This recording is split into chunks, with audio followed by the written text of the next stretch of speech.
Good morning students, my name is Anshika, your science teacher IPJ. आज हम विज्ञान का पार्ट 3 पढ़ेंगे जिसका नाम है परमाणु और अणु। तो शुरू करते हैं। पहला हम पढ़ेंगे तत्व क्या होते हैं, एलिमेंट्स। तत्व जिन पदार्थ का और हम उसको खंडित नहीं कर सकते, उसको तोड़ेंगे तो वही वापस निकलेगा। जैसे कि अगर हम चांदी को तोड़ेंगे तो जितना भी इसके टुकड़े करेंगे निकलेगी तो चांदी ही। सोने के टुकड़े करेंगे निकलेगा तो सोना ही, इसके कितने भी टुकड़े कर ले। तो वो होता है हमारा तत्व, एलिमेंट, जिसके अंदर कुछ और नहीं होता, सिर्फ जो एलिमेंट है, जो तत्व है वही है। जैसे कि सोना हो गया, चांदी हो गया, हवा। अब हाइड्रोजन है, कार्बन है, ऑक्सीजन है। ऑक्सीजन को अगर आप तोड़ेंगे तो ऑक्सीजन ही वापस निकलेगी, उसके अंदर से और तो कुछ निकलेगा ही नहीं। ठीक है, ये होते हैं तत्व जो बिल्कुल प्योर होते हैं, जिसके अंदर जो खंड करने के बाद भी वही निकलते हैं, उसके अलावा कुछ और नहीं निकलता। फिर आएंगे दूसरे हम परमाणु पे। परमाणु क्या होते हैं? तो पहला टॉपिक जो है हमारा परमाणु, पदार्थ का वह सूक्ष्म तत्व कण जिसे और आगे विभाजित नहीं किया जा सकता।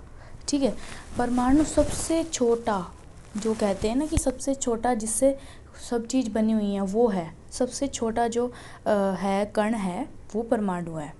उसके और भाग नहीं करे जा सकते।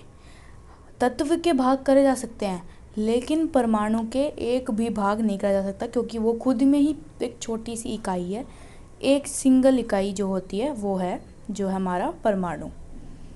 ठीक है, उसके बाद उससे मिलके जो है बनी हुई है चीज़ें आगे, परमाणु से बनी हुई अणु है, यौगिक है, उससे चीज़ें बनी होती है। लेकिन परमाणु सबसे छोटा भाग जो है वो है हमारा, जैसे आप इसके अंदर देख रहे हैं, ये पूरा एक परमाणु है।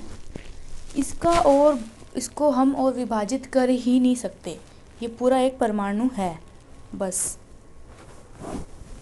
अब दूसरा है हमारा अणु। अणु क्या होता है? मॉलिक्यूल्स बोलते हैं इसको हम। एक ही तत्व या भिन्न भिन्न के दो या दो से अधिक परमाणु के समूह जो रासायनिक से एक दूसरे से बंधे हुए हैं, उन्हें अणु कहते हैं। अब जो परमाणु है वो एक ही होता है। अब अगर दो या दो से ज़्यादा अगर हम परमाणु को मिला दें आपस में, तो क्या बन जाएगा? अणु बन जाएगा। दो या दो से ज़्यादा, जैसे मान लो ये एक परमाणु है अलग, ये एक अलग परमाणु है, ये अलग परमाणु है, इनको हमने दो या दो से ज़्यादा हमने एक साथ मिला दिया तो एक क्या बन गया? ये अणु बन गया, यानी ये मॉलिक्यूल बन गया। अब हम पढ़ेंगे, उदाहरण देख सकते हैं आप, जैसे ऑक्सीजन O2, मतलब दो ऑक्सीजन के दो जो परमाणु हैं, वो दो परमाणु मिलके बने हैं हमारे अणु। ठीक है, और लेकिन ये सारे जो हैं वो रासायनिक गुण से जो हैं वो बंधे हुए होते हैं, टूट नहीं जाते अपन आप ही। ऑक्सीजन O2 जो हमारी होती है वो कभी टूटेगी नहीं। जैसे CO2 होती है जो हम छोड़ते हैं सांस, वो कभी ऐसे टूटेगी नहीं, क्योंकि ये रासायनिक गुण से बंधे होते हैं। फिर है हमारा यौगिक। यौगिक मतलब हमारा यौगिक क्या होता है? कंपाउंड। अणु जो एक से अधिक तत्वों से मिलकर बना है, यौगिक कहलाता है। अब परमाणु से मिलकर बना तो वो हो गया अणु। अब अणु से मिलकर जो बना, एक या दो से ज़्यादा अणुओं से मिलकर बना, वो बन गया कंपाउंड। अब मैंने बताया आपको कि जैसे ऑक्सीजन O2, जो O2 है वो एक अणु है। अब ऑक्सीजन और हाइड्रोजन या दोनों को अगर हम मिला देंगे आपस में, तो वो एक क्या बन जाएगा? वो एक यौगिक बन जाएगा। अब जैसे H2O है, अब इसके अंदर हमने ऑक्सीजन O2 और जो हाइड्रोजन है H, वो दोनों को हमने मिला दिया, दोनों हमने अणुओं को मिला दिया, उससे हमें क्या बन गया? यौगिक बन गया हमारा। किसी तत्व के सबसे छोटे कण परमाणु होते हैं। ठीक है, सबसे छोटा कण जो होता है वो परमाणु होता है, सबको मैंने अभी बताया था मैंने। जैसे हाइड्रोजन के परमाणु H, जो हाइड्रोजन है उसके परमाणु क्या होगा? H होगा। ऑक्सीजन का परमाणु O। H और O उन दोनों का परमाणु है, उनसे मिलकर बने हैं हमारे जो अणु, और अणु से मिलकर बन गए हमारे यौगिक। समझ आ गया सभी को? अब इसके अंदर देख सकते हैं कि जैसे ये एक आपका हो गया अणु, ये एक अणु हो गया, ये एक अणु हो गया, ये सारे मिलकर क्या बना रहे हैं? यौगिक। और अगर मैं बात करूँ तो ये एक परमाणु है, ये भी एक परमाणु है, ये सब परमाणु हैं। इससे मिलके बन गया आपका अणु। ये भी एक अणु हो गया, ये भी एक अणु हो गया, और इन सब से मिलके बन गया यौगिक। तो ये बहुत आसान है समझने में। तो ये ऐसा होता है। अब जैसे H2O वाटर होता है, पानी, तो वो हमारा एक क्या है, यौगिक है, कंपाउंड है। तो आगे चलते हैं, आगे क्या है, आगे है परमाणु की अवधारणा। परमाणु की अवधारणा क्या क्या है? सभी द्रव्यों की रचनात्मक इकाई परमाणु होती है, ठीक है। पहली इकाई होती है वो परमाणु होती है, सबसे छोटी इकाई जो होती है। दूसरे शब्दों में जैसे एक मकान की रचनात्मक इकाई एक ईंट होती है।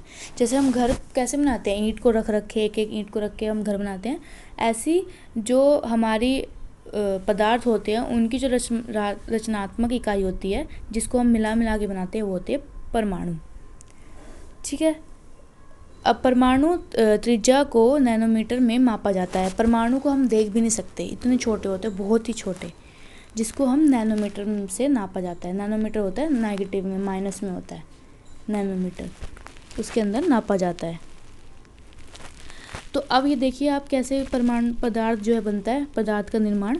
पहले तो एलिमेंट, मतलब पहले तत्व के परमाणु, पहले जो परमाणु होते हैं वो, उससे मिलके बन गया आपका अणु, फिर अणु से मिलकर बन गया यौगिक, फिर यौगिक से बनता है आपका पदार्थ। आप कुछ भी देख सकते हैं, आप एक बाल्टी देख लीजिए या फिर कुछ भी देख लीजिए। आप एक, चलो दीवार का एक एग्जांपल ले लेते हैं हम। दीवार में हमारी एक जो ईंट है, ईंट एक क्या होगी आपकी, परमाणु। पूरी एक जो लाइन जो है उसकी मिलके बन गई, जो ईंट से लाइन मिलके बनी है, वो हो गया आपका अणु। और फिर पूरी एक दीवार जो है वो आपकी होगी यौगिक, और उसके बाद जो पूरा घर है वो आपका हो गया आप पदार्थ। तो ऐसे ये मिलके बने ही होते हैं चीज़ें। तो ये ऐसे इसका एक ये निर्माण था, कैसे होता है सभी को। अब हम पढ़ेंगे रासायनिक संयोजन का नियम। रासायनिक संयोजन का नियम क्या होता है वो हम पढ़ेंगे, ठीक है। Law of chemical combination. तो पहला है हमारा द्रव्यमान संरक्षण का नियम, यानी law of conservation of mass. इसका मतलब क्या होता है? द्रव्यमान संरक्षण के नियम के अनुसार किसी रासायनिक अभिक्रिया में द्रव्यमान का नहीं तो सृजन होता है और नहीं उसके अंदर उसका विनाश होता है।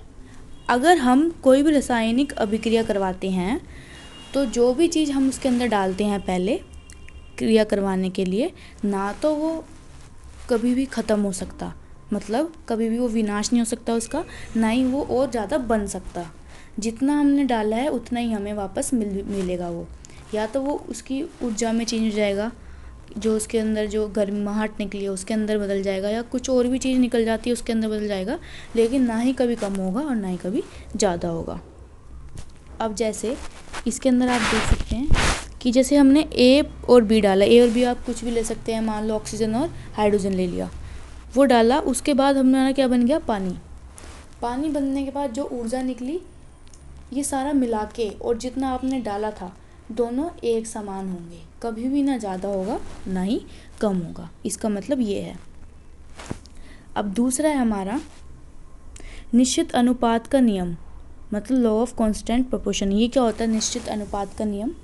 इस नियम के अनुसार किसी भी यौगिक में तत्व सदैव एक निश्चित द्रव्यमान के अनुपात में विद्यमान होता है, कि जितना आप डालोगे उसके अंदर चीज़, उसकी एक जो है वो निश्चित होती है, जो उसकी क्वांटिटी होती है वो अनुपात जो होता है उसका वो निश्चित होता है, ठीक है।